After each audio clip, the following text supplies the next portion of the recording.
You have experienced it. That distinct, icy isolation. Standing in a crowded room where everyone else is blissfully oblivious to the glaring realities around them. They chuckle at witless jests. They possess absolute certainty regarding matters they have never once scrutinized. They are incredibly vocal about concepts they completely fail to grasp. And yet, you hold your tongue. Why? Because experience has taught you the steep penalty for speaking truth to the blind. This is not vanity. You do not harbor a delusion of innate superiority. Instead, you are frozen by a chilling realization. Why is genuine intellect so rare? Why does analytical curiosity feel like a solitary sentence you must serve alone? Why do those with the loudest voices possess the emptiest minds? You have likely turned this inward, blaming your own disposition. You tell yourself you are hypersensitive, or that your standards are simply too high. Allow Machiavelli to disabuse you of that illusion. You are not the problem. The truth is far more calculated and infinitely more ruthless. Ignorance is not a natural malfunction. It is an industry. The masses are systematically engineered to be pliable, and the grand architect of this design has been operating seamlessly for centuries. Part I. The engineered baseline. Let us look at the metrics.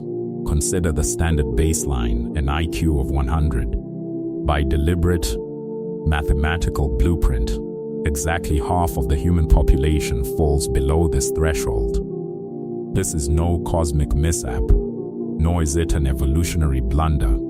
It is artificial construction. When the architects of modern psychometrics formulated intelligence testing in the early 20th century, they explicitly calibrated the parameters to ensure a symmetrical distribution around a mediocre center. The bell curve was not a truth discovered in nature. It was a mechanism engineered for categorization, but data yields a deeper secret. Standardized intelligence accounts for a mere quarter of an individual's success or failure in the arena of life. Once an individual crosses a benchmark of 120, additional intellectual capacity ceases to predict greater achievements. What truly dictates absolute dominance past that threshold? Strategic persistence, social manipulation, and the exploitation of opportunity. The sobering reality is not that the collective public is clinically deficient. It is that the very framework of mass cognition was engineered to yield mediocrity. And mediocrity, by its very definition, possesses no desire for deep inquiry. The average mind does not challenge boundaries. It does not interrogate authority. It finds absolute comfort in its stagnation. If a stagnant baseline is built into the social structure, why does contemporary society feel as though it is actively decaying?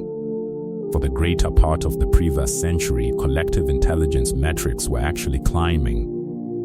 Every passing decade, global scores saw a steady ascent, a phenomenon academics termed the Flynn effect. The human collective appeared to be sharpening its wits. Then, the paradigm shifted. In the mid-1990s, across highly developed nations, the trajectory silently reversed. Intelligence metrics began dropping by a fraction of a point annually. A landmark 2018 study published by the National Academy of Sciences verified this grim trajectory. The cognitive regression is real, and it is driven entirely by the environment we inhabit. We are, by measurable data, less cognitively sharp than the generation that preceded us. The biological data is equally uncompromising. Controlled studies reveal that intelligence ranges from 50% to 80% heritable in mature adults. Lineage undeniably matters. However, critical psychological research reveals a hidden caveat. In environments of severe deprivation, the heritability of intelligence plummets to near zero. Chronic existential stress, poor nutrition, and institutionalized schooling account for the vast majority of intellectual stagnation and impoverished settings. Human potential is actively strangled in the cradle, long before it ever has the opportunity to manifest. The environment itself is engineered to dull the mind. But which specific environment is pulling the strings?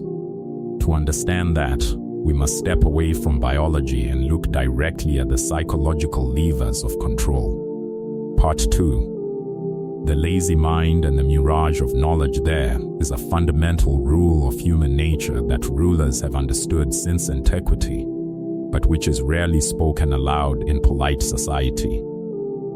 Nobel laureate Daniel Kahneman demonstrated that human cognitive processing operates via two distinct modalities. System 1 is rapid, instinctual, and deeply emotional. It dictates 90 to 95% of your daily choices, operating entirely on autopilot. It relies heavily on cognitive shortcuts, confirming pre-existing biases before a sentence is even finished. System 2 is deliberate, methodical, and analytical. It is also fundamentally, unalterably lazy. This is the law of least effort. The biological brain does not merely prefer to bypass rigorous analysis, it actively revolts against it. Deep, critical thought demands immense metabolic energy. Consequently, human biology established a foundational protocol. If the automatic reflexes of System 1 can construct a passable narrative, never awaken System 2. The vast majority of people navigate their entire existence locked within System 1. This is not a mere insult, it was once a brilliant survival adaptation. Rapid pattern recognition and absolute social conformity kept the species alive for millennia. Primitive man had no utility for high philosophy. He needed immediate compliance to avoid being consumed by predators. But in a complex, modern society, this survival trait becomes a fatal flaw. In 1999, psychologists David Dunning and Dunning-Kruger documented a cognitive distortion that explains the absolute gridlock of modern discourse. Their findings revealed that individuals lacking capability in a specific domain do not merely underperform. They lack the cognitive tools required to perceive their own ineptitude. To recognize your own ignorance demands the exact intellectual skill set you lack. Consequently, profound ignorance does not register as a vacuum of knowledge. It presents itself to the individual as absolute certainty. This is why attempting to reason with the masses feels like striking a stone wall. The wall is fundamentally incapable of realizing it is an obstacle. Part 3. The social machine and the price of non-conformity. Psychology alone cannot account for why shallow thinking is not merely prevalent, but aggressively guarded. It does not explain why the public will fiercely assault anyone who attempts to shatter their illusions. To comprehend that ferocity, one must analyze the mechanics of the social collective. In the 1950s, Solomon Asch conducted a foundational experiment on social conformity. He placed a subject into a room populated by covert actors and presented a simple visual test involving line lengths. The correct answer was flagrantly obvious. Yet, one by one, the planted actors deliberately gave an identical, blatantly incorrect answer. The results were chilling. 75% of the genuine subjects abandoned their own eyesight and repeated the obvious lie at least once. They did not suffer from visual impairment, they succumbed to social terror. The psychological cost of open dissent felt infinitely more hazardous than denying reality itself. Consider the terrifying implications of this experiment. If human beings will deny their own physical senses simply to appease a room full of strangers, imagine how easily they will surrender their morals, values, and entire worldviews when demanded by the collective. Unquestioning conformity was never an intellectual weakness, it was an evolutionary necessity. Historically, exile from the tribe was a death sentence. The human nervous system evolved to register social exclusion with the exact same neural pathways as physical agony, while rewarding blind compliance with hits of neurochemical pleasure. To be wrong together within the safety of the herd was always infinitely safer than being brilliant and alone.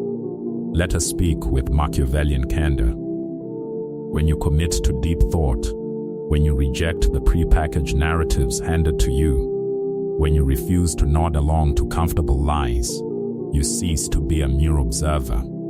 You become an existential threat. You are not detested because you are incorrect. You are detested because your very clarity implies that the collective is living a lie. Your independence is an explicit assault on their fragile egos. The instinctive tribal response to an ego threat is never curiosity, it is swift, quiet isolation. This is why the sharpest minds are subtly and systematically pushed out of mainstream spaces across human history. It has nothing to do with objective truth. It is the social immune system of the herd purging a foreign element that threatens their peaceful slumber. Part IV. The industrial fabrication of compliance social disapproval, however, is insufficient to maintain intellectual paralysis across vast generations. To achieve total, cross-generational docility, one requires a far grander apparatus. One requires institutional programming. Examine the architecture of modern educational institutions. What is the true objective of their curriculum? Are they training minds to cross-examine premises, to navigate ambiguity, or to think from foundational principles? Or are they training them to sit quietly, absorb data, mirror it on a standardized test, and immediately purge it from memory? This is not a failure of the academic system. It is its crowning achievement.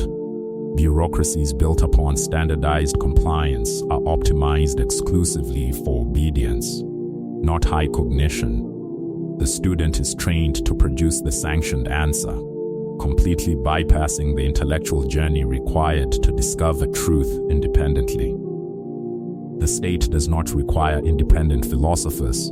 It requires predictable, compliant cogs for the economic engine. Once you exit that institutional machine, you step directly into a second, far more insidious apparatus.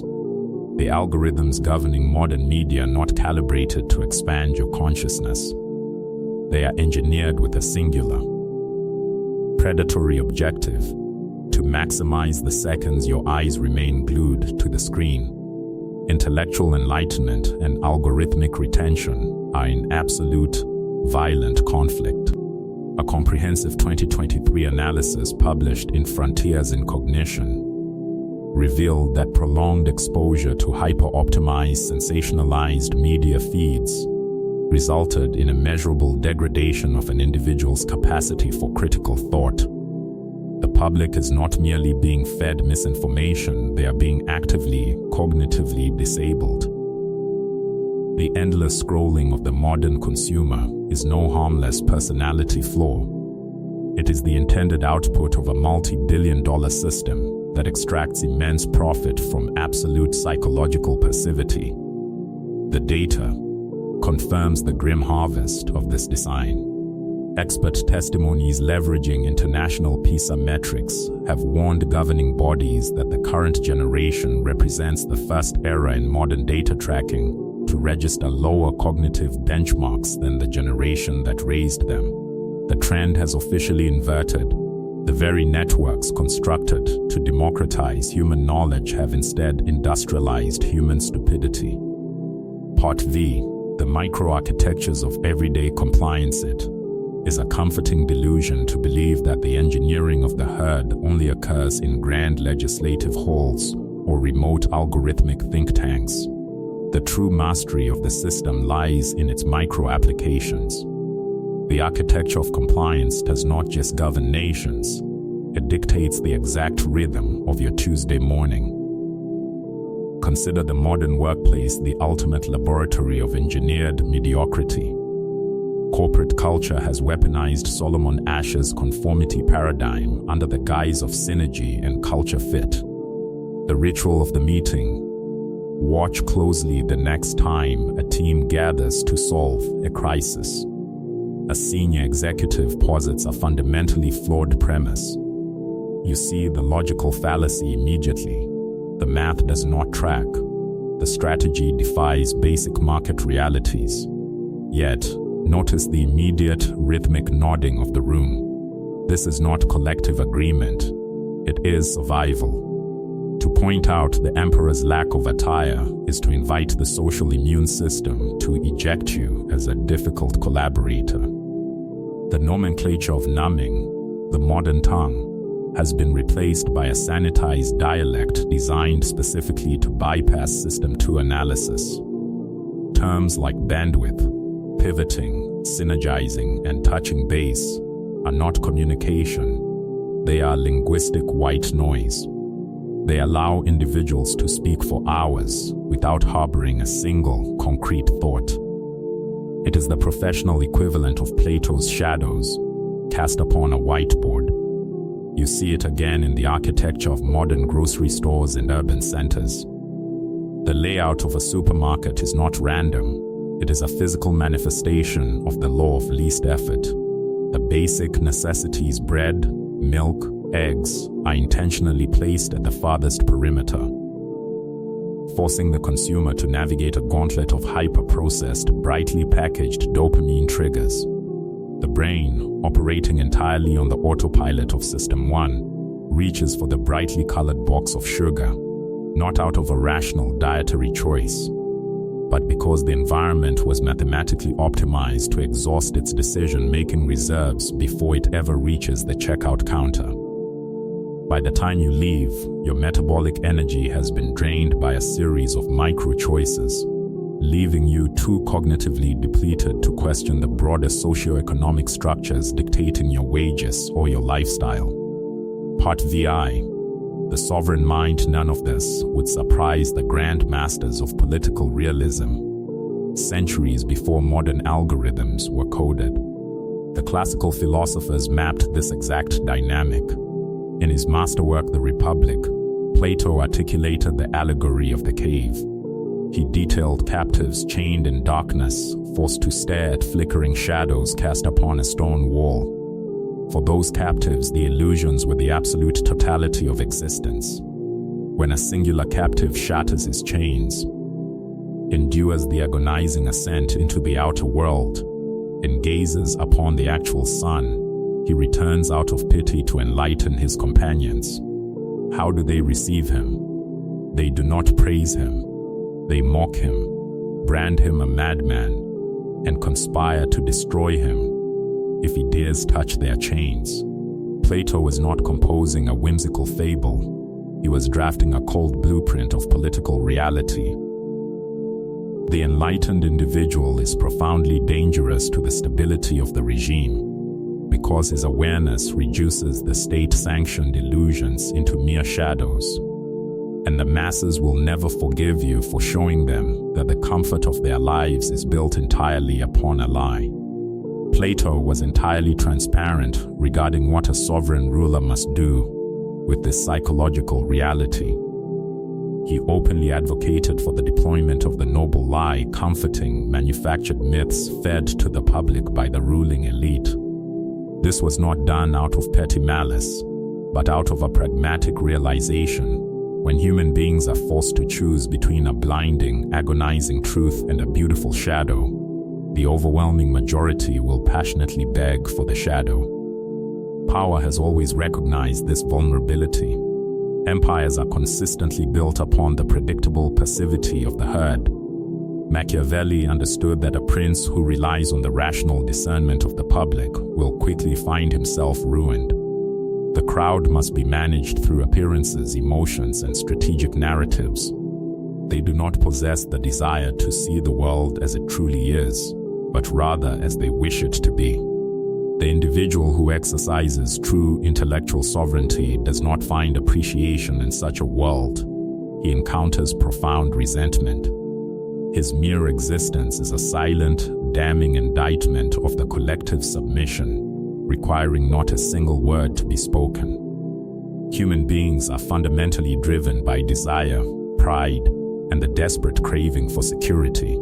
Intellect is not our baseline setting. It is a rare anomaly that must wage a brutal, deadly war against the deepest currents of human psychology. If you have spent your life feeling an exhausting resistance against the world around you, you finally know the reason why. You are fighting an engineered tide. The fact that you have resisted the numbing pull of the herd, that you have analyzed this breakdown to its final note, is the ultimate proof of your defiance. The system is remarkably effective, but its dominance is not absolute. The grand matrix of control was never truly about the masses. It was designed to capture you. The defining question is, why you still refuse to bow down to the shadows on the wall. Guard that independence fiercely. In an age engineered to eradicate deep thought, maintaining a sovereign mind is the most dangerous, subversive act of rebellion you have left. If you possess the stomach for unfiltered reality and refuse to run with the herd, click subscribe. This space is carved out exclusively for the minds that see through the illusions. You have found your enclave.